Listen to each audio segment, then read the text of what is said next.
नमस्कार. आपण पाहताय आणि ऐकताय आपले अण्णा हे यूट्यूब चॅनल. मी गणेश तुकाराम शिंदे आपणा सर्वांचं आपले अण्णा या यूट्यूब चॅनलवर स्वागत करत आहे. रितेश विलासराव देशमुख आता सिने इंडस्ट्रीमध्ये स्थिर स्थावर झालेला आहे. त्याने काल महाराष्ट्र दिनाचं औचित्य साधत अभिनय, लेखन आणि दिग्दर्शन केलेला राजा शिवाजी हा चित्रपट महाराष्ट्रात सर्वत्र प्रदर्शित झाला आहे. शिवाजी महाराज यांच्या जन्मापूर्वीपासून ते अफझलखानाच्या प्रसंगापर्यंत हा चित्रपटाचं लेखन करण्यात आलेलं आहे. रितेश देशमुख यांना लेखन करताना आपल्या धाराशिवचा केतनपुरी यानं ऐतिहासिक संदर्भाचं दुवे रितेश देशमुख याच्यासमोर ठेवलेले आहेत आणि या दोघांच्या जमलेल्या केमिस्ट्रीमुळं हा चित्रपटाचं लेखन, अभिनय आणि दिग्दर्शन पण रितेश देशमुखनं लिलिया पार पाडलेलं दिसून येतं. काल सकाळी 7 वाजल्यापासूनच महाराष्ट्रात अनेक चित्रपटगृहात हा राजा शिवाजी चित्रपट दाखवला गेलेला आहे आणि चित्रपटाला प्रेक्षकांनी उत्तम असा प्रतिसाद पण दिला आहे. या चित्रपटात रितेश देशमुख, अभिषेक बच्चन, संजय दत्त, सलमान खान, सचिन खेडेकर, विद्या बालन, भाग्यश्री पटवर्धन अशा दिग्गज कलाकारांनी भूमिका केलेल्या आहेत आणि सर्व कलाकारांनी आपल्या भूमिकांना योग्य असा न्याय दिलेला आहे. तर संगीताची जबाबदारी अजय अतुल यांनी सांभाळली असून त्यांनी जी 2 गीतं या चित्रपटात सादर केलेली आहेत ती अप्रतिम आहे. त्याचबरोबर बॅकग्राऊंड म्युझिक ही त्यांनी अगदी ऐतिहासिक चित्रपटाला शोभेल असंच दिलेलं आहे.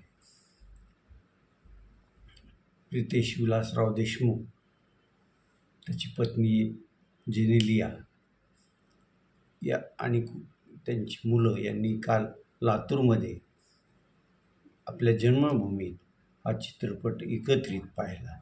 त्यानंतर रितेशनं सहकुटुंब आई तुळजाभवानीचं तुळजापूर येथे दर्शन घेतलं आणि चित्रपटासाठी आशीर्वादही मागितला.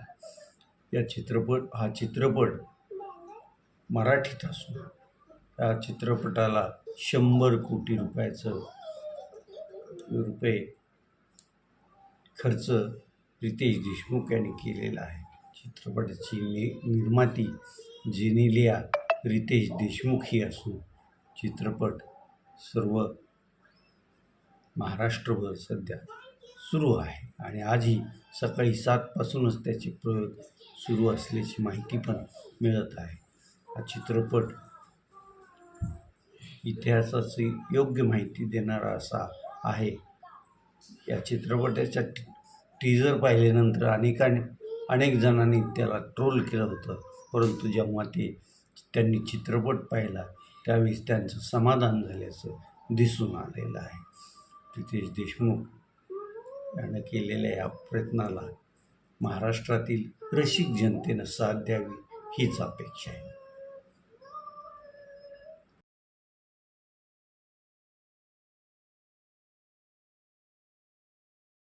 आमचे लहान बंधू सतीश तुकाराम शिंदे यांचं 21 एप्रिल 2026 रोजी निधन झालं.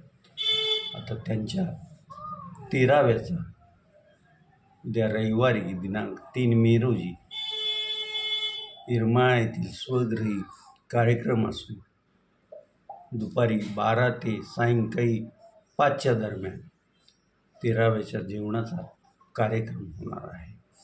हा कार्यक्रम येरमाळा तालुका, कळंब जिल्हा, धाराशिव येथील आमच्या स्वगृही होणार आहे.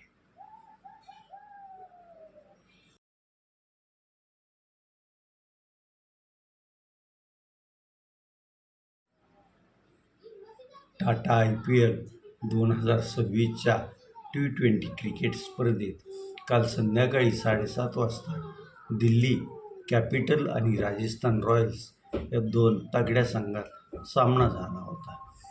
राजस्थान रॉयल्सची सलामी फलंदाजीची जोडी यशस्वी जयस्वाल आणि 15 वर्षीय वैभव सूर्यवंशी यांच्यावरच त्यांच्या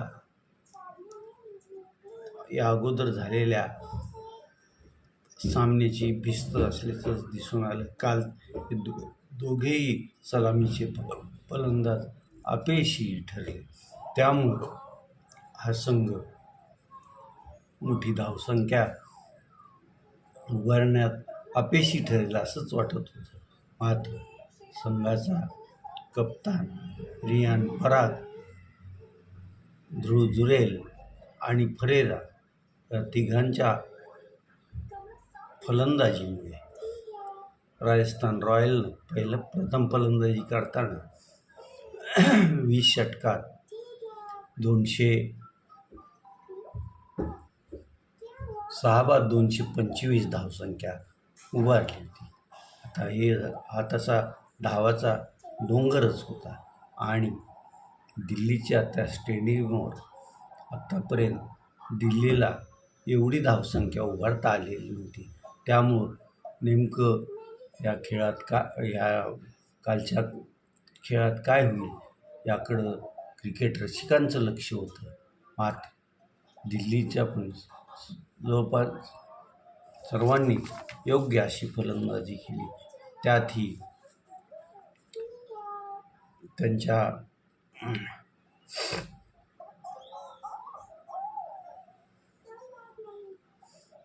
भरवशाचा फलंदाज असा KL राहुलनं 75 धावा केल्या. तर राहुलसोबत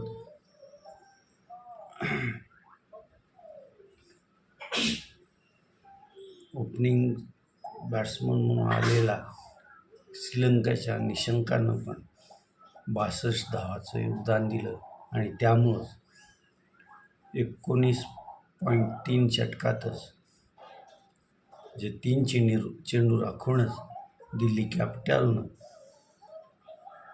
3 बाद 226 असं धावा करत हा सामना जिंकला. आज संध्याकाळी 7:30 वाजता चेन्नई सुपर किंग आणि मुंबई इंडियन्स या दोन संघ ज्यांनी 5 वेळेस IPL करंडक जिंकला आहे, या संघात परत सामना होत आहे आणि दोन्ही संघ सामना जिंकण्याच्या इराद्यानेच मैदानात उतरतील आणि आपल्याला चेन्नई सुपर किंग्स की मुंबई इंडियन्स या दोन्हीपैकी कोणता संघ जिंकला याचं उत्तर रात्री 11:30 वाजता मिळेल. आता आपण इथंच थांबतोय. तुम्ही आपल्यांना हे यूट्यूब चॅनल सबस्क्राईब करा, लाईक करा आणि कमेंट्स पण नोंदवा. धन्यवाद.